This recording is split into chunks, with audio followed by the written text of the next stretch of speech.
Bang! Neeves Knives. I'm Jared. My lovely wife Kara is at work, and today we are reviewing the Cold Steel Ultimate Hunter in CTS XHP G10 handles and the Triad Lock. This knife was sent to me by Timbo.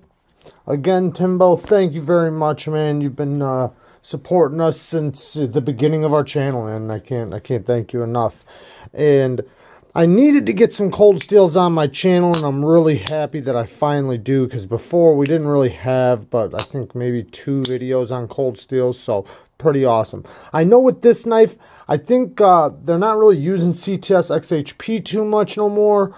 They're using mostly S35VN, but regardless, this is mostly about the knife, not just about the steel. This one did have a finger choil put in by BJ Hill, by Hilltop Knife and Gear. So I'll definitely just, kind of write it off in my head.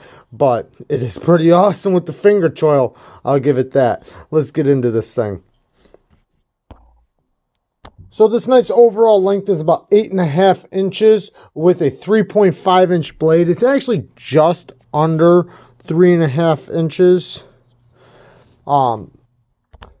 With this, I guess it's a drop point blade. It's kind of a spear point,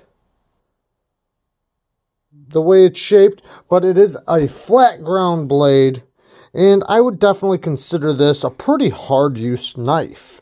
And remarkably, it has pretty good blade geometry as well. It gets down to about 17 thousandths behind the edge, which is really nice to see from a hard use knife. Some people think that's a little thin. I disagree. I think that's an amazing thickness. Plus, it is a flat ground blade. So, it does get thicker and thicker and thicker as it goes up the blade. And CTS XHP is a fantastic steel. I really like CTS XHP. I wish they wouldn't have switched it to S35, to be honest. But it is what it is. And I'm not sure if they did that across the board, but I've heard that they do. Or they have. So, but it is what it is. The blade, though, does work so good. The tip is pretty thick, so it does have a very robust tip. You're not going to have to worry about breaking that tip off. At least, if you're using it the way you should be. But you have a nice belly for slicing, a nice long flat area for your close push cuts. And even if this choil wasn't there, you still have a lot of leverage. The handle on this thing is just made for use. I mean, this thing is so comfortable in the hand.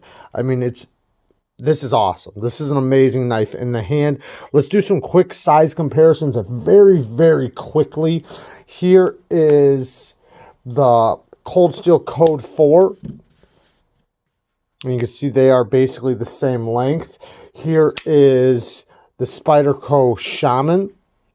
It's also pretty close. The Ultimate Hunter is just a little tiny bit bigger. Not by much, though. And then here is a Hinderer XM18 3.5 inch, which is a little bit smaller.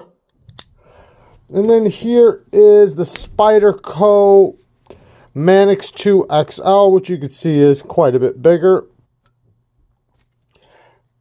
And then the regular Manix. Let's show the regular Manix. Where is she? Here, I'll just pull this one out. Here's the lightweight Manix.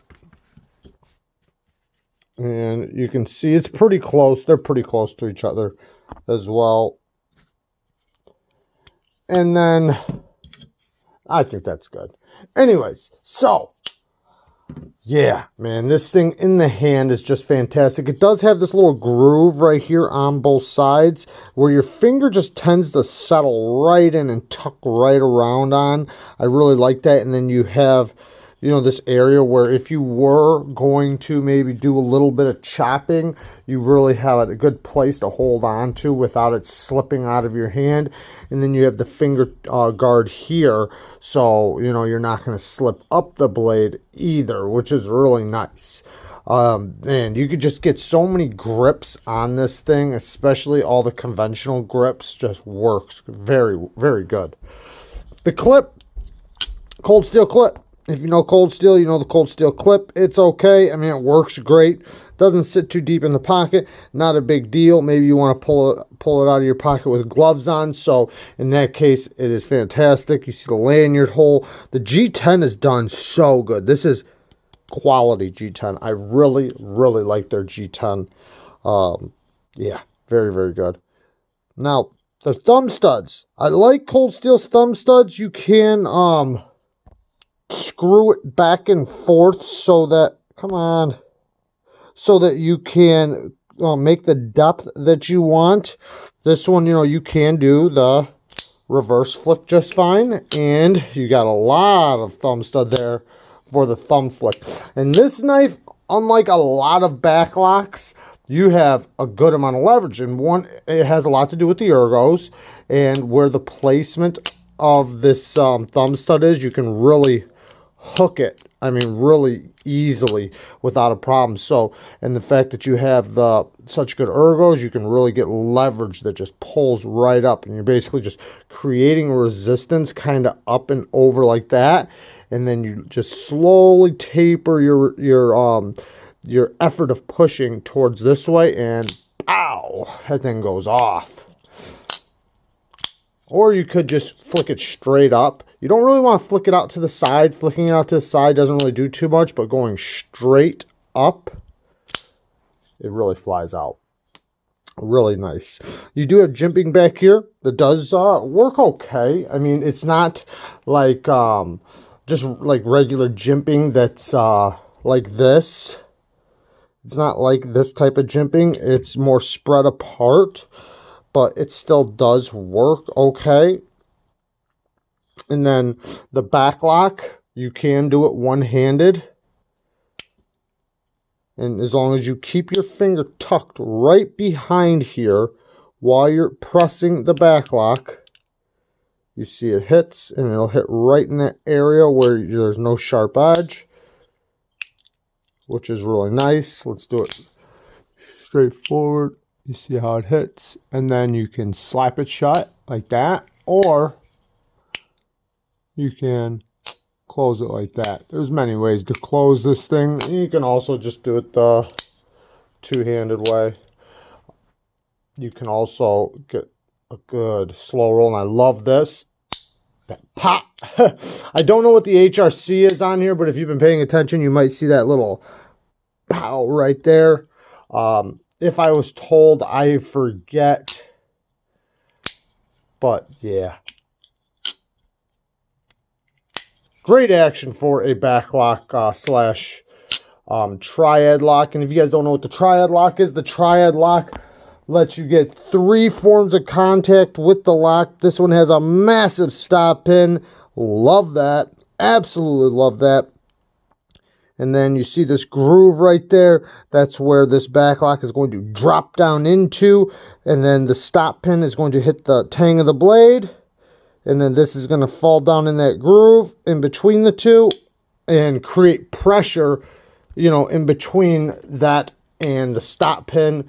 And it creates a very, very strong lock that is very reliable.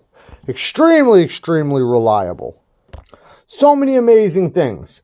What are some bad? Okay, well, one bad thing is they use this little tiny hardware back here.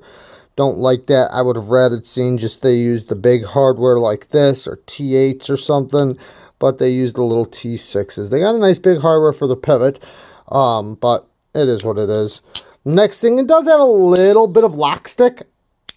It's not too bad. Sometimes when I pop it really hard, it's a little bit harder than other times, but I don't mind it.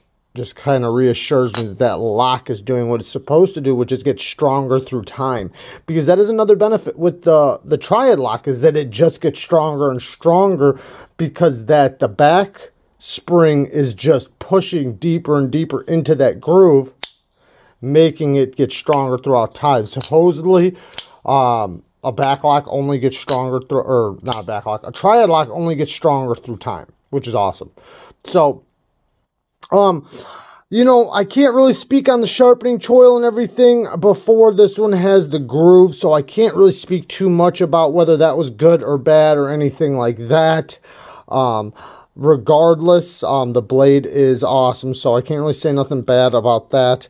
Everything is just done very well on this thing. Everything's lined up nice.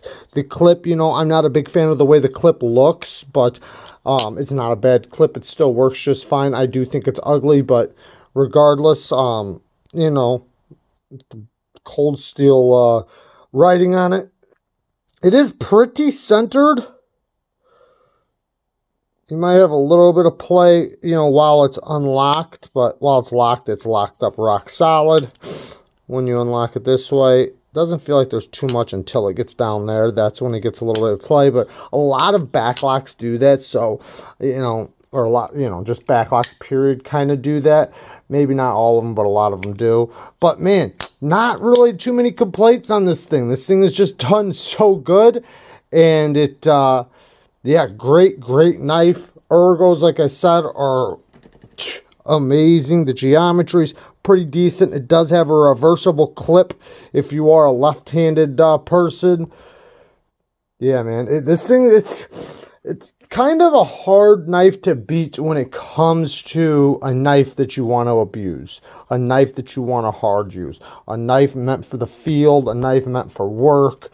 And I'm not meaning like work like utility purposes. It's not going to be the best utility cutter or anything like that, but for out in the wood, camping, possibly working if you're breaking stuff down and doing a little bit of harder use tasks.